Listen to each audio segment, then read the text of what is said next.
Good morning. Happy Sunday, everybody. I hope everybody's having a good morning, whether that's involving you getting ready for church, or if you've already been, or if you're just spending time with family today. I just wanted to do a quick video as part of my real estate tip series. And so this information is going to be great for anyone, whether they're a home buyer, seller, homeowner. It's just going to be valuable tips to help you navigate the world of real estate. So let's dive in.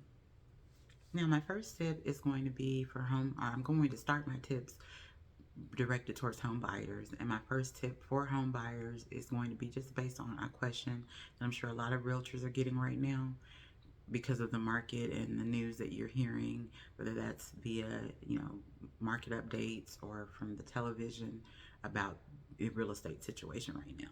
And so a lot of people are asking, is now even a good time to buy? And it really depends on your financial situation. So my first tip for a home buyer is to know your budget. It is crucial to start your house hunting process with a clear understanding of what your financial limits may be. And so any good realtor is going to start the process by referring you to a preferred lender to get an idea of what your numbers are. And then we'll use those numbers to search. And so the pre-approval for the mortgage is going to set the budget that fits your goals.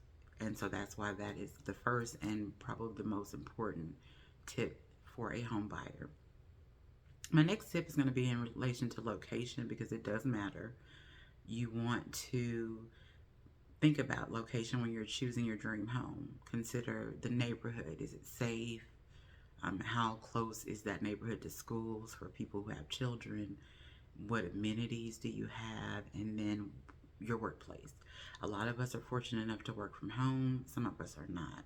So you want to think about the distance that you'll be traveling to and from work, given where that home is, to make sure that you're buying a house in the best location for you and your family. Third thing, and I know I said that knowing your budget is key, but this is also extremely important, and that's going to be doing a home inspection and making sure it is inspected thoroughly. Do not skip this. I cannot repeat enough. Do not skip the home inspection. And the reason you don't want to skip it is because that inspection can reveal potential issues that may impact your decision to buy that home anyway. You don't want to put yourself in a bad situation where you start finding out all these things after you made your purchase when there's not really much you can do because you didn't do a home inspection, and those are things that normally would have been caught. So definitely do not skip that. And my fourth tip for home buyers is going to involve future proofing. And what that means is just simply thinking past today, thinking ahead to your future plans. What do you intend to do? How might your lifestyle or your family change? And what I would give as an example of that is for a married couple who may not have children and they're buying. If you intend to have children and you don't intend on having to move again before you have those children, then you definitely want to buy a home that can grow with you, adapt to that lifestyle and your family. It's important to also know your local market. I include on my social media pages, whether that be Instagram, Facebook, or LinkedIn, market updates.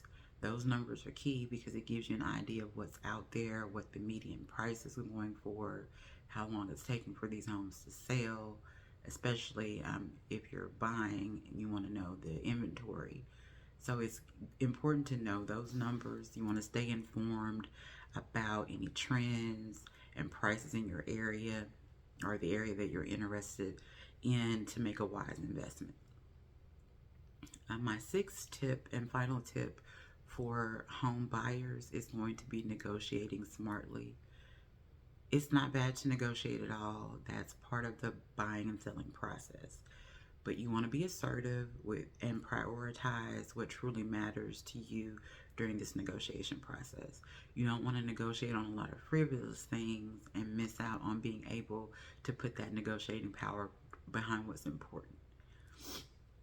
And now let's move to home sellers. I am a listing specialist, so I do like to work with home sellers. I will help anyone though. So if anyone needs to buy, great. But sellers are really what my niche is.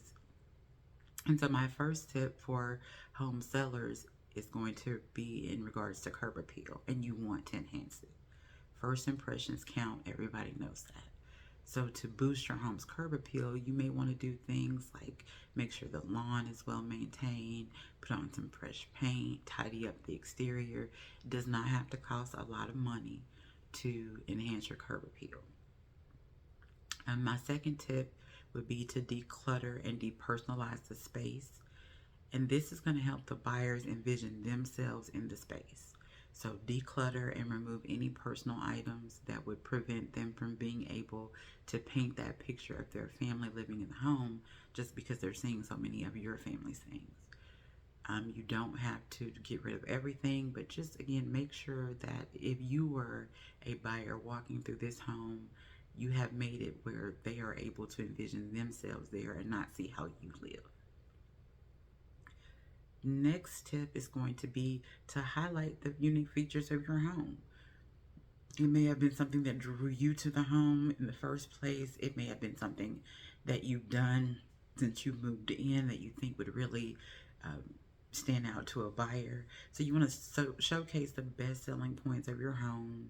Maybe you renovated the kitchen. Maybe you've done some energy efficient upgrades. Maybe it's a really spacious backyard. Key in on those things, because if it drew your attention, 9 times out of 10, another buyer will key in on those things also. Number 4, and probably should have been right up by the top, price wisely. Price your home competitively based on the local market and the recent comparable sales to attract a potential buyer. For example, when I moved to Navarre about a year ago, there was a home that's not very far from my house that was for sale, and that home is still for sale. And when you look at the reason why homes don't move quickly, price is 9 times out of 10 your problem. It may at times be just people having problems with different repairs that are wanting to be done that the seller doesn't want to do, but even that is negotiable with price. And so you want to make sure that you're speaking with a realtor who knows the sales in your area, who can give you an idea of the comparable sales that have recently closed, what you have on the market right now, because again, you do want to be competitive. If there are other homes in the neighborhood that are selling also, you don't want to overprice those, because again, you'll sit on the market longer than you intend to. So definitely make sure that yes, you're getting the price that you want, but it needs to be competitive enough to draw a buyer who may be looking at 5 or 6 other homes to your home. You can definitely do price reductions, but if you price it appropriately, you're 9 times out of 10 going to avoid needing to do that. So definitely focus on that. Professional photography is my next tip. And this is going to be your marketing piece. When you speak with the person that you're intending to work with as a realtor, they should be able to tell you how they're going to market the home, and professional photography should be part of that. You definitely want to invest in that to make your listing stand out and to create a positive first impression. Again, if you're in a neighborhood where there are 5 or 6 other homes on the market, and that may be the case. I mean, in my neighborhood alone, there were 3 on the market at the same time. Something has to make you stand out. Price is definitely going to be one of those things. But most of the buyers are looking on Zillow and Trulia and just on different home websites where they can look to see what's available. If you don't have pictures, I know a lot of times I don't even look at the home that don't have pictures, because you may think, well, there's some reason why they don't want to showcase this home that they have for sale. So definitely invest in that. And then my last tip for a home seller would be to create a warm atmosphere. And so this is going to be in relation to showing, because one of the marketing pieces that a realtor should provide for you when they list your home is definitely open houses, showing it to potential buyers. So you want to make the home feel inviting with pleasant scents, soft lighting, tasteful decor. Just, it needs to stand out. It needs to help someone envision themselves living there, because the connection that they have to the home is going to make them come back to that one above others if they're not feeling that same connection elsewhere. So you definitely want to stand out. And I do want to include homeowners in this video, um, because once you're in a home, there are going to just be things that would keep that home enjoyable for you. But if you in the future need to sell it, it's going to help go a long way too. So for my homeowners, the first tip I would give is regular maintenance. You want to stay on top of your home's maintenance task to prevent costly repairs down the road. You definitely don't want to hold off on that and then end up having to do those repairs to sell your home if your situation changes and you end up needing to get out of that home. Energy efficiency is good as well, so that's my next tip, because that's going to help you save money on utility bills by implementing energy efficient upgrades like LED light bulbs and programmable thermostats.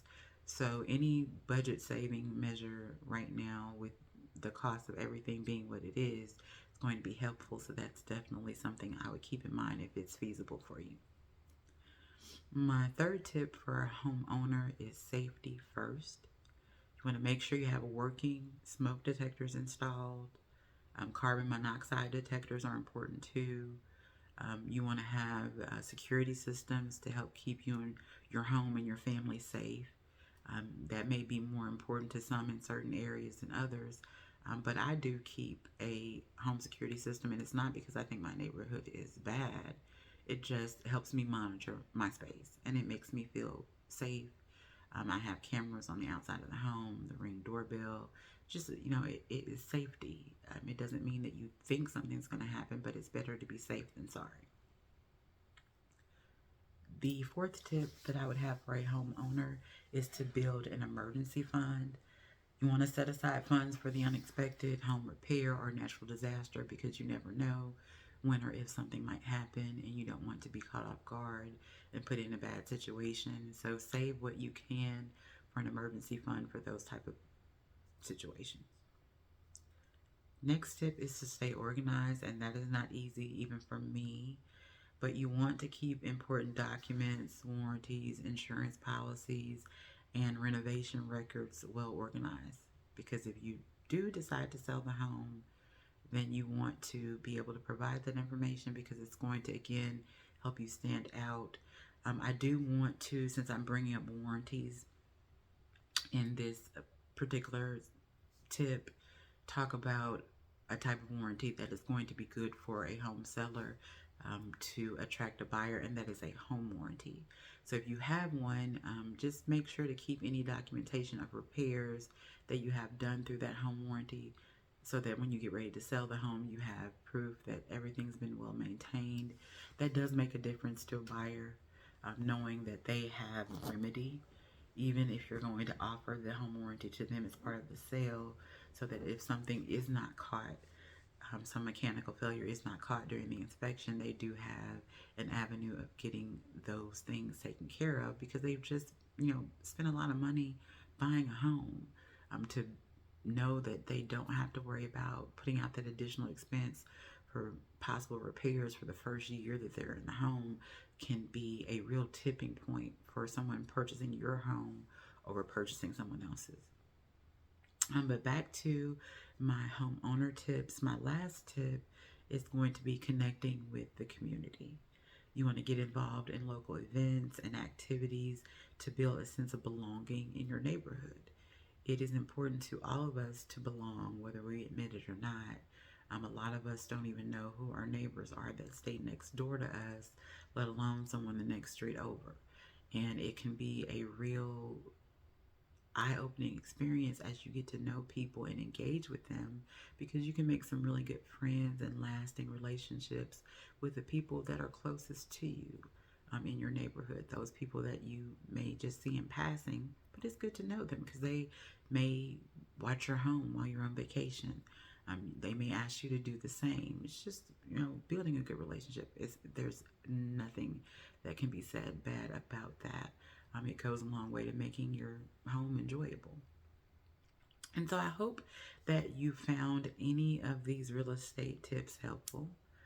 Remember, whether you're buying or selling or owning a home, knowledge is key to making informed decisions. So stay tuned for more valuable insights and real estate tips from me.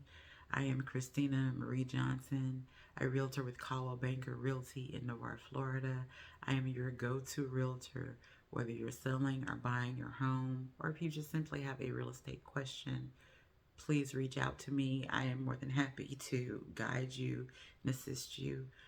If you want to reach out by phone call, or text, my phone number is 850-992-7459. You can reach me by email at christina.johnson@cbrealty.com. Also, visit my website, guys. christinasellsthecoast.com.